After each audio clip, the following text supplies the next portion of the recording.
Hey out there, all you Infidels. This is Joel Trowler, also known as Rattler Next on the forums. And here's another episode of Chain of Command. I'm going to finish up the conversation we were having earlier about building some lists for Morats, and specifically for decapitation, quadrant control, and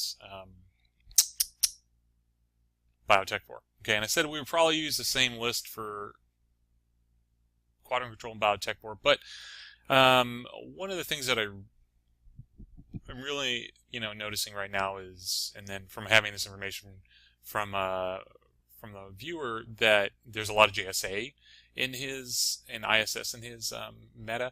Really, what I want to do now is I want to look at opportunities to. You got to have sensor. That's just the way it is. So the other list that I had prepared, if you'd watched the previous episode, has sensor in it, or doesn't have sensor in it, because I really wanted the points for something else.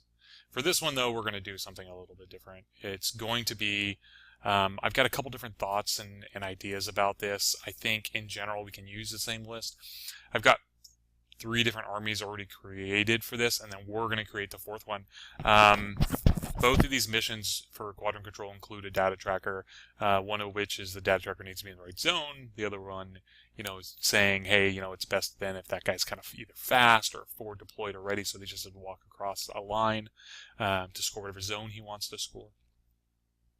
And the other one is the data tracker needs to kill an HVT. Also is really, really efficient if you have primarily a Zerat. The Zerat walks across a line, scores a point for the other zone, or walks across the line and shoots the data tracker. Those are both very good. So I'll show you guys kind of some of the thoughts that I have about playing Morats in these type of missions, and we'll kind of just talk through this. So the first one I came up with, still going to stick to the Rodok theme, because they like playing those, and I think Rodoks are probably the easiest of all the Morat options to play. They play like you think they're going to play. They shoot stuff. You get into great shootouts. Mimetism plus BS12. It's like playing. Let me just move this down a little bit. It's like playing. It's like playing Pano or something. They're pretty similar to. They're pretty similar in a lot of ways to like Bogmarie. It's just they do some things different than Bogmarie does. So here's a list that does quite a bit of this. Just kind of covers all the bases. So this is a good base list, I think, for quadrant control and for decap. And in this, I would probably make my HMG Rodok my data tracker if I was going to go lieutenant killing. No, that's not right. Okay, neither of his missions require that. Sorry. I would probably make the Zerat. Yeah, one of the Zerats. I would probably make one of the Zerats the data tracker for both these missions, because they can just very easily move across and score additional points, or very easily walk up and shoot the data tracker. Or not the data tracker, the HVT, which is both good. Okay, so what we've done is I've used the core of the other list. Now this should make playing both lists very easy, because there's only a couple small variants. But we're going to use double missile launcher Rodoks with an HMG. This is honestly one more missile launcher than I normally take, but whatever, it's there. Paramedic. Paramedic's really important because it's going to provide you the opportunity to drop mines, and the more mines you can put on the table, the better off you are, because especially in quadrant control, it's really going to help. Remember, by the way, that the mines don't count for the kill for anything. If I made the paramedic, or if I made the Zerat forward observer with mines, my data tracker, and then put a mine down around from an HVT, and then walked around and shot him, and the mine killed him, the HVT, I wouldn't get the points for it. I don't like this rule. I don't like this interpretation. I think it's sloppy. Obviously, the kill came from that model, so what's it matter? But it matters to somebody, I guess. So anyway, the other thing here that you'll see, so we've got double missile launcher, HMG. These guys are just meant to punish at different range bands, okay? And then your Icodrons for their 29 points in a zone. They're fantastic. Flash pulses and 2 light flamethrowers because they have baggage and they're repeaters. Great, wonderful. It's a Crackout in here. Just the Crackout's already going to go in and move towards the zone. And a Crackout is a wonderful, I've said it before, the Crackout is, I think, one of the better options for going and killing skirmishers in the game. Because depending on what you roll, you have different approaches to the way that you can do it. I mean, he can super jump up a 10-inch building, or he can climb, which is one of the better ones, I think, for like getting those skirmishers or hiding in buildings or up on the 3rd floor or the top of the roof. You just run right up there and then move into base-to-base contact. Then they do something and you don't care because you berserk and just destroy them. So it's good. We've got a medtech, which is just, Dr. Worm's just great at just moving and bringing your guys back up to life. You've got a Q drone, which is always solid. The one thing about this list that you have to sacrifice is you have to sacrifice a regular hacker, which is kind of a bummer. I could drop... Anyway, I messed with this for a while, and I wasn't getting what I liked. We got the hacker in this list is the EI Assault Hacker with the Zerat, and it's fine. Being able to buff that Q drone is so monumentally helpful that I always feel kind of left out without it, but this is designed to go kind of move up and hold territory, so this is going to be very solid. You move it up to kind of a shallow place in the first...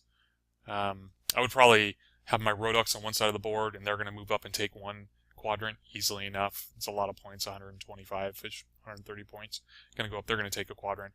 The other the Icodrons and the Rodoc, and then the Dotarazi are probably going to move up this way. If not, the Dotarati's coming to support these guys, the Rodocs, but the Rodocs can probably gun through anything they really need to. But then the Q drum is going to come up into this one too, and I'd probably bring up shallow in the zone, someplace where it could cover a good, cover some good lanes, but not get a bunch of arrows and not get those terrible MSR and sniper arrows from across the board. That's kind of ideally where I would look at putting them. But the real thing here is if you're playing against somebody like JSA or anybody who's willing to make the roll to go deep on you and put a hidden deployment troop in one of those zones, your M drone and R drone are designed to move up the board together. If you are going to go against JSA, go first. First order of the game would be, for me, I would maybe coordinate order, depending on the kind of... I'd probably set it up so I could coordinate order and then move the M drone and R drone up the board. All right, move them up the board. They move up the board together. If they both drop sniffers. If the guy wants to reveal his Oniwaban or something, or Ushi or whatever at that point, that's completely up to him.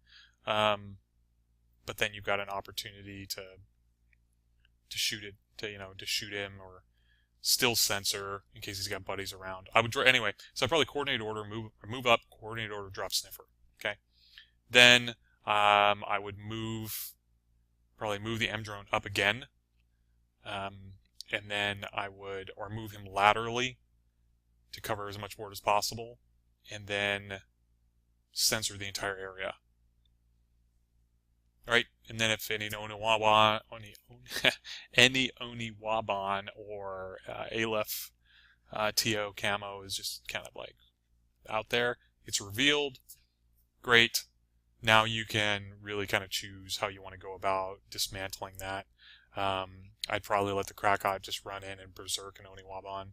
It's a good trade. I think we've talked about that before. I think the Q drone, on most of that stuff outside of a certain range band is probably going to just, through weight of dice, going to destroy him. The Rodox, through weight of dice, are going to destroy him. The Rodox can just move him up, put a mine down, and, then go ahead, do something, buddy. That's kind of what I do. We have the Zerat Hacker, the Zerat Fort Observer. It's kind of whichever way you want, whichever one you want to be your data tracker. I would probably hold one of those in reserve, wait for him to place his HVT if you're going to play decap, and then counter deploy on that. And then if you're going first, which is ideally what you want to do, you just got to move up, shoot that guy, and well, you got a bunch of points.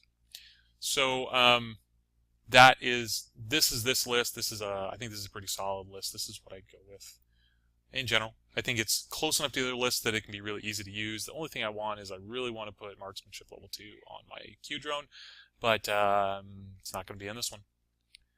So let's look at another one. So this is one, it's a variant of one that I've used really, really successfully. There's no advanced deployment in this one. This is very much move up the field in true Morad fashion and slog it out with the enemy. You'll see most of the same stuff is there. The combat groups are just a little bit changed up. There's a Kurgat in here, which I just like. The Q drone gets an EI hacking device, which is, like I said, going to be ideal because moving this guy up into a board and then having him ignore cover is a big deal. Otherwise this is almost the same list. Okay, that's really the big difference is you drop your 4 deployers and you do this. In this particular list, I would probably make my HMG. I'd probably make my HMG my data tracker unless I had an idea. Unless I knew that I was going to be getting in a lot of... This guy, honestly for me, this guy does most of my gunfighting. I like to sit at this range and just demolish things. It works pretty well. You might want to put... And for a safety deal, maybe you put the paramedic with the boarding shotgun out there instead. Because he can go up. You're going to be moving up the board. If you're going to make your Rodox your data tracker and quadrant control, you've got to commit to getting them across the board. A lot of people are like, "Oh, the 4-2 move is just so hard to do." I've never found that to be a true statement. It's Bogmarie and these guys can move up the board with such great impunity, and they're going to win so many gunfights that screw it. You can move them pretty aggressively. And I would probably go with that. Then, you just come around the corner and you use your boarding shotgun paramedic to go 12, 6, 3. Yeah, so you're critting on 29 or 21s. 21's your target number. Yeah, that's right. 21's your target number for the boarding shotgun. So it's a good one. Like I said, it's almost exactly the same thing. You do almost exactly the same things with it.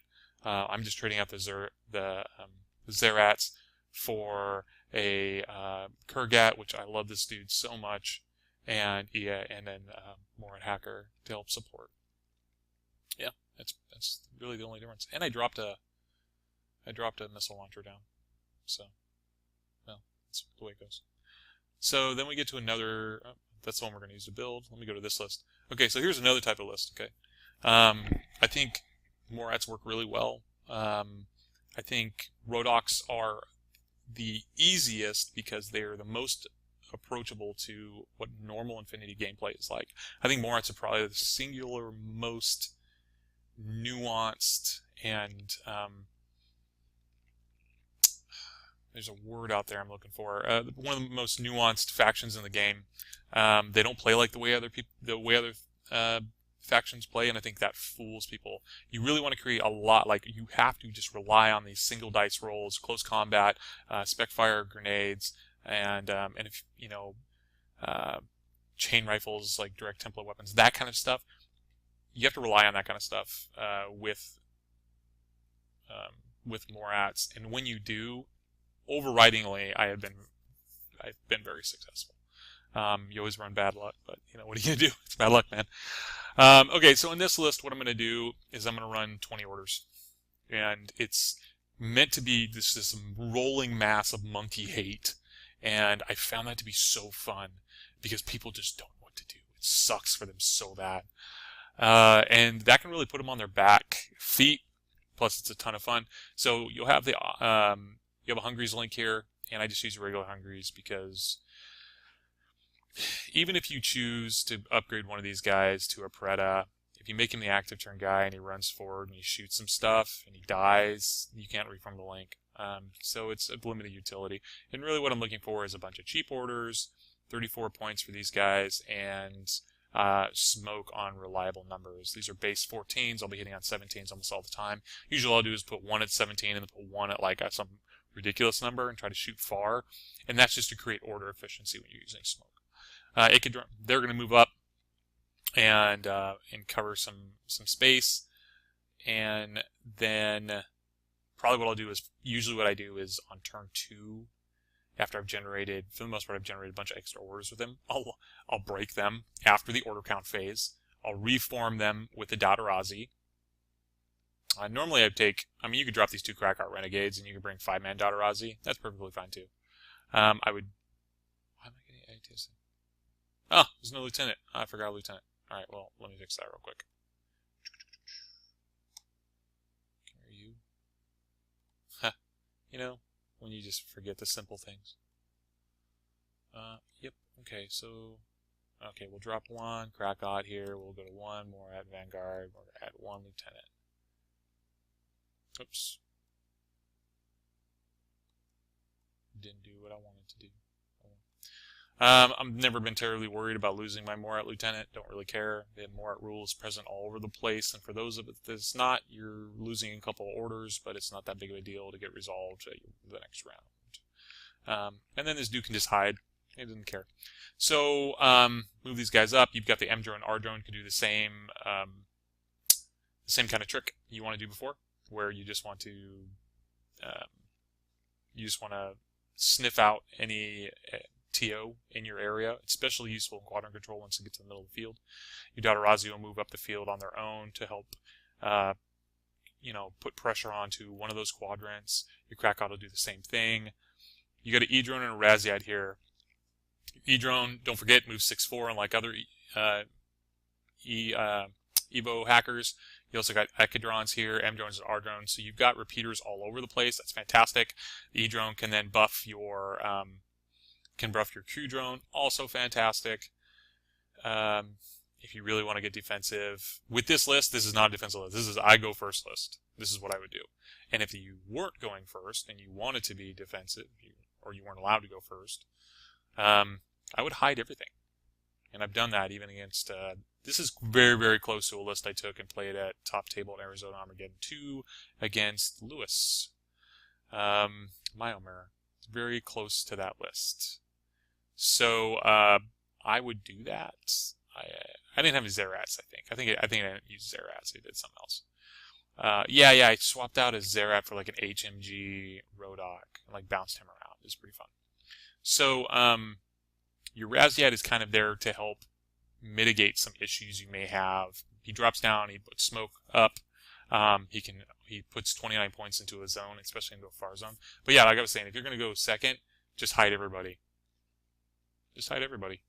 Like, only put your there it is, Q drone out so that it can see someplace 32 inches away, but not any further than that, so you can't get outranged by any jerky snipers. Your Zerats can just hide. This is also a good list. We've lost all our Hawk players in my region. I guess when I really stopped playing them. We've got one more back now, which is cool. A guy named Jacob. I'm excited for him to grow in the game. We really need more Hawk players because I kind of forgot a couple things, like with Jammer, that I didn't care about that, and I did some really stupid moves. But you got a lot of stuff. You got Zerats up here who just don't care about stuff like Jammer, so to hell with them. And they've got fun stuff like mines. Right? These are great for board control. I would probably make this guy my data tracker, and I'll probably on both missions, both on decap because I think the combat rifle ranges would be good, and then yeah, that's probably what I do. This is not one you see very often because people always lean on this guy, but this guy's great. A light flamethrower on this package is really good, especially with the mines and everything. So yeah, you just move up the field. You get about 1 to 2 turns of orders out of these guys. Get these guys up there in the midfield. Use this guy as an active turn. This is really your bully. This guy's going to move up. He's going to be hitting everything on 14s. He needs to be focused on a couple things when he's doing that. And yeah, just force those situations. Your Raziak can come down. He's going to be a bully too. If you're playing Toha and you're really worried about a couple things, bring a Raziak down near them. And then I will tell you that the Raziat and the Dotarazi and the Crackhots are your answers to symbiote mates because they crit so easily that you can just, to hell with it, man. I'm just going to hit you. And I'm shoot, the last game I played, I was playing Starco against made it up Sukil Commandos. I got more crits. By the way, I never crit with these guys, which I don't really know why, but you're supposed to plan for it. I never crit with them, but I was using Jaguars. I crit 3 times in that game with Jaguars. They're only CC 21, and they're only MA2, so my chances aren't very good of doing that. But I crit 3 times in that game against him. It was fantastic, and Sukil Commandos deserve it. So use these guys, especially in CC, to get up there and do stuff. So get at least 2 turns out of these guys, I would say, and then break this off if you wanted to get up there and do something with this. But with only 3-man link, it really doesn't matter. I would probably just let them run around and just be Dadrazi. Okay? So those are the 2 lists. The 2 Zerats are just solid. This is a good all-around list. It's a horde list. There's a lot of stuff to punish your opponent. Hide in your reactive turn. And then on your active turn, just go bananas. So let's I was going to make a list, but you know what I'm going to do? I'm going to do something different. I'm going to do something I like to do.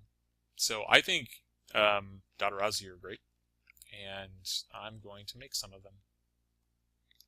Now, the thing about Dadrazi, the only reason you ever want this combat rifle 22-point guy is because he has DA close combat weapon, and that makes him very, very good. Now let's throw some Zerats in there. Let's throw cheap Zerat in there. There's a lot more Zerats. Did these get... Maybe I just never looked at them before. Oh.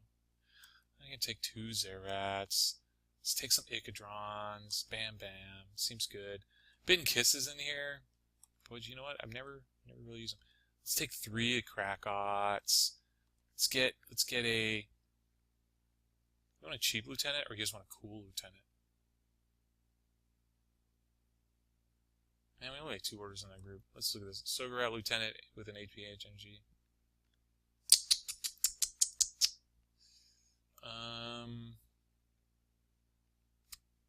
What other cheap stuff do we got? I don't know. Let's see what's up. Okay, R-Drone, we need you.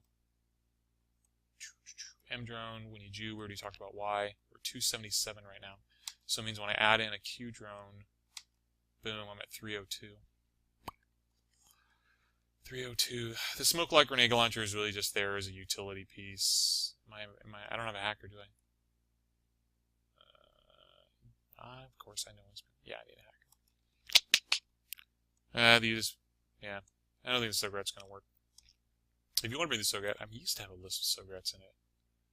I played it in one tournament. It was a lot of fun. I think I used Hungries to compensate for its expense. I think the Sograt's a lot of fun. I think he's a little too dice dependent. Let me just say that. So let's go back to Morats Vanguard. Let's just use that lieutenant. It's cool. Okay. Oh yeah, we need a... let's just use... Let's do an E-Drone. Yeah. These guys are just disproportionately scary for your opponent. Alright, now I have 12 points left. Super awkward.